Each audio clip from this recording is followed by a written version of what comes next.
Bonsoir Florian Philippot, Bonsoir. Merci d'être notre invité. Vous êtes vice-président du Front National, député européen.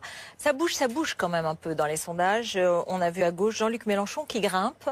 Est-ce qu'il n'empiète pas un peu sur votre électorat? Je pense que dans votre programme, maintien de la retraite à 60 ans, les petites retraites, les petits salaires, etc., peut-être qu'il y a des électeurs des couches populaires de Jean-Luc Mélenchon qui peuvent y trouver leur compte et grignoter quelques petits pourcentages? Non, je pense que Jean-Luc Mélenchon bénéficie surtout de la faiblesse de Benoît Hamon, en réalité, de la très grande faiblesse. Et vous savez, les gens regardent la globalité, la cohérence globale d'un programme. Jean-Luc Mélenchon, le problème, c'est que, il y a plusieurs problèmes. Il y a aussi l'Europe, sur lequel vous êtes d'accord? Alors, sur l'Europe, il n'est pas clair du tout, il l'a jamais été, parce que je pense qu'il a un problème de base avec le concept de nation. Alors que nous sommes très favorables à la nation, au patriotisme. Après son programme, si vous voulez, moi j'ai regardé un peu dans le détail, c'est 100 milliards d'euros d'impôts de plus en 5 ans. Un taux de prélèvement obligatoire qui augmente de 5 points en 5 ans. Je veux dire, c'est pas possible. C'est absolument impossible pour les classes populaires, pour les classes moyennes. Et puis, on voit bien un angélisme total qui continue sur les questions de sécurité et d'immigration, puisqu'il est pour la régularisation de tous les clandestins, l'absence de frontières, l'accueil de tout le monde, l'insécurité, ça n'existe pas. Enfin, je pense que tout cela, ça pose un énorme problème aussi, notamment pour un électorat populaire qui peut être le premier à souffrir des impôts et de l'insécurité. Les impôts, on va en reparler dans un instant. François Fillon, lui, il pense que son destin est encore possible, son destin de président, et ses proches disent qu'il y a un vote caché, qu'il peut encore gagner, et il remonte légèrement.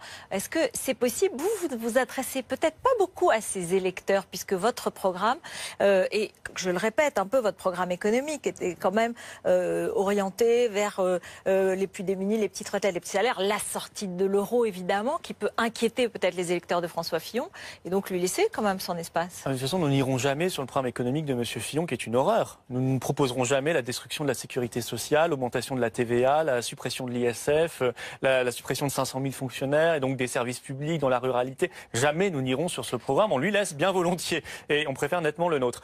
Maintenant, sur les questions d'immigration et de sécurité, je pense que les Français ont compris que François Fillon, c'est de l'enfumage. Il a été Premier ministre pendant 5 ans. Il a fait entrer 200 000 personnes, 200 000 étrangers légalement chaque année. C'était un record de la Ve République. Il peut encore être deuxième pour vous, et vous connaissez bien les études. Non, mais il n'a pas respecté la laïcité, il a maintenu Schengen, il a continué de négocier avec la Turquie pour l'entrée dans l'Union européenne. Enfin bref, c'est un enfumeur total sur les questions et un laxiste sur les questions du communautarisme et de l'immigration. Est-ce qu'il peut être deuxième? Pourquoi pas? Moi, je ne parle pas avant que les Français, évidemment, ce sont les Français qui sont maîtres dans cette élection. Et est-ce qu'il peut être devant M. Macron? Pourquoi pas? Oui. C'est pas du tout impossible. Ou devant vous, puisque les sondages aujourd'hui donnent soit Marine Le Pen, soit Emmanuel Macron en tête. Et plus souvent, ces derniers temps, Emmanuel Macron en tête. Ça dépend des instituts, mais je pense que nous serons... là aussi, je ne parlerai pas avant les Français, c'est eux qui décident. Mais moi, je sens sur le terrain une très très forte dynamique pour Marine Le Pen. Plutôt une stabilité, évidemment, très haute, oui, mais une stabilité, on en parlait tout à l'heure. Moi, j'ai l'impression... On n'a pas l'impression que ça s'élargit, on a l'impression que c'est stable. Vous savez, ce sont des sondages, et on est très haut, et je pense qu'on sera encore plus haut le jour J. Mais j'ai l'impression que M. Macron, c'est très artificiel, c'est très médiatique, c'est très showbiz, c'est un vote un peu à la mode dans les hautes sphères, mais est-ce que ça veut dire qu'il y a une réalité populaire? Honnêtement, je ne pense pas. On voit bien d'ailleurs que son électorat, il est pas très sûr, il hésite. Pourquoi? Parce que déjà, M. Macron ne présente pas de programme très clair. On sait ce qu'il veut, hein. Il veut plus d'Union européenne, plus d'immigration. Mais il n'est jamais très clair. Il ne dit pas clairement qu'il veut plus d'Union européenne, plus de migrants, plus d'ultralibéralisme. Or, c'est son programme réel, mais il dit tout et son contraire dans la même phrase. Il fait des bourdes, l'île de Guyane, et tout ça, je pense que ça ne donne pas confiance. Florian Philippot, selon un sondage IFOP pour le Figaro réalisé mi-mars, ceux qui souhaitent un retour aux France sont très minoritaires, 28% des Français. L'Institut Montaigne estime que la sortie de l'euro coûterait en 15 ans moins 9 mois de PIB et 500 000 emplois à l'économie française. Ça bloque. Ça bloque. Il y a une véritable réticence des Français quand même à cette partie. Pour l'information de tous, je pense qu'il faut arrêter de citer des instituts sans dire ce que c'est.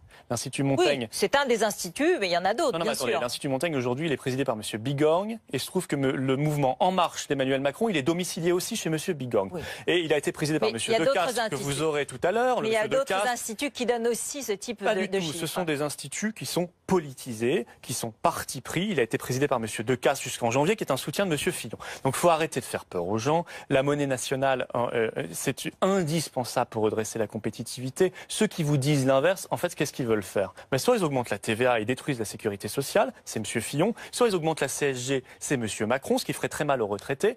Mais la Banque de France émet aussi des réserves. Beaucoup d'acteurs économiques, beaucoup d'investisseurs. Ils refusent. Ils sont même parfois pas impliqués dans la politique française directement. C'est ce qu'on appelle le projet peur, vous voyez. Les mêmes. Oui, mais votre réponse sur le projet peur, ça ne suffit pas. Non. Pour dire que vous voulez faire peur, mais ça ne suffit pas. Mais c'est exactement le rôle des médias et de ces instituts bidons, c'est de faire peur comme ils ont fait peur avant le Brexit, en disant, moi je me souviens, je vais citer une donnée très précise. Le Trésor britannique dit, le vote du Brexit va entraîner une récession en 2016 au Royaume-Uni. Ils ont eu 1,8% de croissance. Non, mais le Brexit n'a pas commencé. Non, il a commencé vous m'avez bien écouté. Hier, Florian Philippot. Vous ne m'écoutez pas exprès. Vous ne m'écoutez pas exprès. Le vote du Brexit va entraîner une récession en 2016. L'année passée, au Royaume-Uni. Ils ont eu une croissance beaucoup plus forte que la France et l'Allemagne. Et le pauvre Trésor britannique qui avait menti aux gens pour les manipuler, comme essaient de le faire certains médias liés à M. Macron et ainsi que l'Institut Montaigne de M. Decazes et consorts, eh bien... le Trésor britannique a dû venir s'excuser devant les Britanniques en disant « on s'est trompé ». Non, ils ne se sont pas trompés, ils ont voulu tromper les électeurs. On verra aujourd'hui, Theresa May est dans une forme de chantage avec l'Union européenne pour avoir les meilleures conditions pour sortir, parce qu'elle est un petit peu inquiète. Elle est un petit peu inquiète. Je ne crois pas qu'elle soit inquiète. Elle a dit quelque chose hier, vous voyez, quand elle signait l'article 50. Elle a fait du chantage à la sécurité. Elle a bien raison. Il faut défendre les intérêts nationaux. Oui. Et on lui a mis face à elle le plus européiste de tous, qui s'appelle M. Verhofstadt, qui s'est donné pour mission de faire souffrir les Britanniques. Ça démontre quand même l'état d'esprit de cette Union européenne totalitaire. Eh bien, le Royaume-Uni demain, je vous donne quelques exemples. Madame May a dit on va diviser par 3 l'immigration légale. Ils ne pouvaient pas le faire hier, ils pourront le faire demain. On va faire du patriotisme économique. Ils n'avaient pas le droit de le faire hier, ils pourront le faire demain. On va, par exemple... Ils n'étaient pas dans la zone euro, ils avaient déjà décidé de faire beaucoup de choses. Non, le patriotisme économique, c'était interdit. Ils n'avaient pas le droit de donner une priorité au Made in Grande-Bretagne ou Made in Royaume-Uni. C'était interdit. Eh bien maintenant, ils auront le droit de le faire. De même qu'ils ne pouvaient pas réguler l'immigration, ils pourront le faire demain. Ils veulent diviser par 3 l'immigration. Elle a dit on va négocier nous-mêmes nos accords commerciaux. Avant, c'était Bruxelles. Maintenant, ils pourront le faire et donc défendre les intérêts britanniques. J'ai bien entendu. Je pense que cette liberté, elle n'a pas de prix, vous voyez. Et elle a dit on va reprendre le contrôle des choses. Voilà, on va reprendre le contrôle des choses. C'est à mon avis, une formule qui résume tout. Florian Philippot, Marine Le Pen a menacé de porter plainte contre nos confrères du Monde. Est-ce qu'elle l'a fait ? Je ne sais pas si elle l'a déjà fait. Elle est en Bretagne en ce moment. À mon avis, non. Elle est en Bretagne en ce moment pour un beau meeting sur la ruralité et l'agriculture.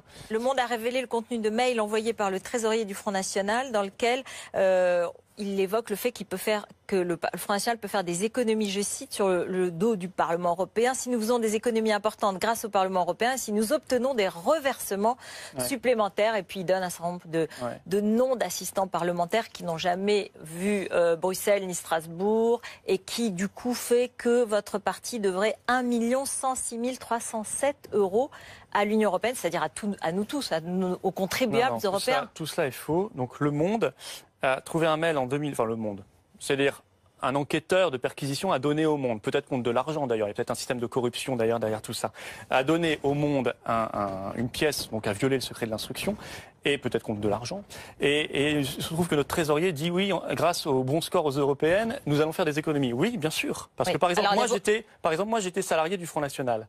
Et bien, à partir du jour où j'ai été élu député européen, j'étais plus salarié du Front National. Mais il y a des assistants. Pareil pour Nicolas Bay, etc. Ça fait des économies. J'ai une autre question, c'est parce que j'ai vu que le Monde attendez, on va aller jusqu'au bout. Les perquisitions étaient très mouvementées. On va aller jusqu'au bout. Et vous, par exemple, vous auriez filmé les perquisitions. Marine Le Pen aussi. Dans quel but? C'est une façon de défier l'autorité de la police et de la justice? Non, il faut la transparence. La prochaine fois, je crois que je vais les mettre sur direct Facebook. Il faut que les gens voient comment ça se passe. C'est un défi aux forces de l'ordre. C'est un défi. C'est pas ça. Un défi à la police. Quand vous avez une police politique, les pauvres, j'assure, moi j'étais là, ils savaient pas ce qu'ils devaient faire, ils savaient pas où ils devaient aller. Ils ont pris des dossiers qui avaient rien à voir. Ils ont pris des dossiers liés à l'élection présidentielle d'une candidate d'opposition.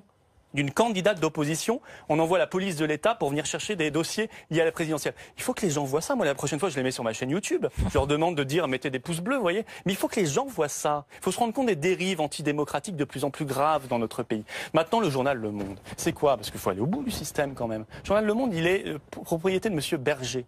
M. Berger est dans la campagne de M. Macron. C'est donc aujourd'hui le journal de M. Macron. Je demande à chacun d'aller voir les tweets de M. Berger. M. Berger a fait un tweet. Merci. Non, pour c'est féliciter un de ces journalistes qui avait fait un bon article sur Macron. J'en ai parlé au journaliste qui m'a répondu. Mon patron a toujours fait beaucoup de choses pour ma carrière. Les journalistes font leur travail. Je sais que vous n'aimez pas qu'on critique la presse. Non, on critique la presse, c'est normal. Ça fait partie de c'est tout à fait. Mais les journalistes font leur travail. Ce corporatisme ne vous aidera pas. Non. Quand on dit que le journal Le Monde est possédé par un ami de M. Macron, et les journalistes faire leur métier très simplement en vous accueillant et en vous donnant la parole. Quand ce propriétaire dit aux journalistes du Monde bravo d'avoir fait un bon article sur M. Macron et que ce journaliste nous répond mon patron a toujours fait beaucoup pour ma carrière, ça pose un problème démocratique, madame. Merci, c'est noté. Je le répète, les journalistes font leur travail. Merci beaucoup. Écoutez, l'échange un peu entre François Fillon et Emmanuel Macron, on va parler de leur programme dans un instant. Je suis très choqué de voir que cette question de la dette n'est pas au cœur de la campagne présidentielle. Non seulement elle n'est pas au cœur, mais vous avez des candidats qui proposent pratiquement tous des augmentations de dépenses publiques, y compris Emmanuel Hollande. Je pense qu'il a sans doute du temps, des loisirs pour ce genre de choses. Ça montre le degré de perdition dans lequel il se trouve. Les politiques aériennes, je les laisse à celles et ceux qui se débattent dans leurs propres affaires pour essayer de faire diversion. Bonsoir Henri Decastres, vous êtes l'ancien PDG d'AXA, soutien de François Fillon, un de ses amis. Philippe Aghion, professeur au Collège de France, conseiller économique d'Emmanuel Macron. Vous avez écrit « Repenser la croissance économique chez Fayard ».